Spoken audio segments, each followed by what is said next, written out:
Bonjour à toutes et à tous. Aujourd'hui, Soif d'ailleurs reçoit Ana Pereira de la Quinta de Arcoço dans le nord-est du Portugal.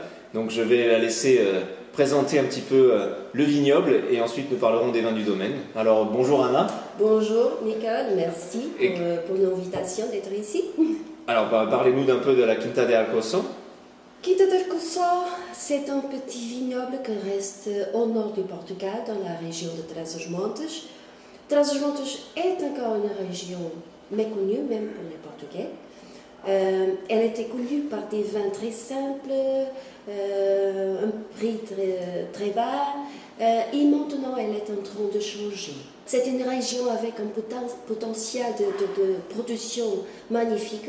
Il y a de la production et plantation des vins depuis 2000 ans, des environnements. Il y a des vestiges qui nous prouvent qu'il y a de la production de vins de très grande qualité.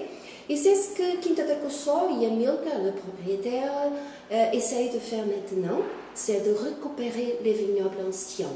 Donc, il a acheté en 2003 un vignoble avec 400 ans d'âge et il a récupéré le vignoble. C'est seulement 2 hectares où il plante les cépages traditionnels de la région. Donc, tous les vins sont régions d'appellation d'origine, le Touriga Nacional, Tinta Roriz, Touriga Franca, etc., etc.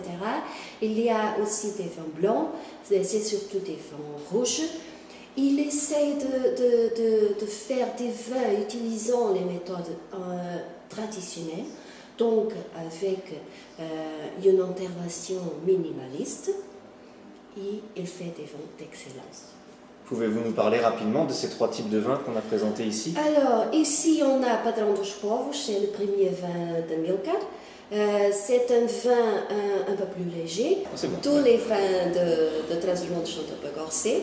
Mais celui-ci, on peut le boire seul ou à table. C'est un vin qui prend surtout Tinta Amarela, Touriga Franca, Tinta Roriz. C'est alors un mélange de cépages. C'est ce qui résulte mieux dans la région.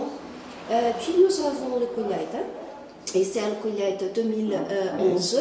Donc 2011, c'est l'année parfaite pour les vins au Portugal. Il a aussi un mélange de cépages, un peu de Touriga Franca, basiquement les mêmes cépages, et ça change chaque année, c'est-à-dire tous les mélanges vont changer chaque année.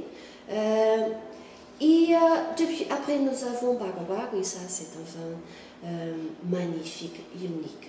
Bagua Bagua, la traduction en français, c'est... grain par grain. Grain par grain, merci. Et c'est exactement comme il fait. La sélection est faite grain à grain. Ça compte 12 personnes pour le faire. On fait 3 cuves de 500 litres. Ça donne environ 2000 litres de vin, 2000 bouteilles de vin.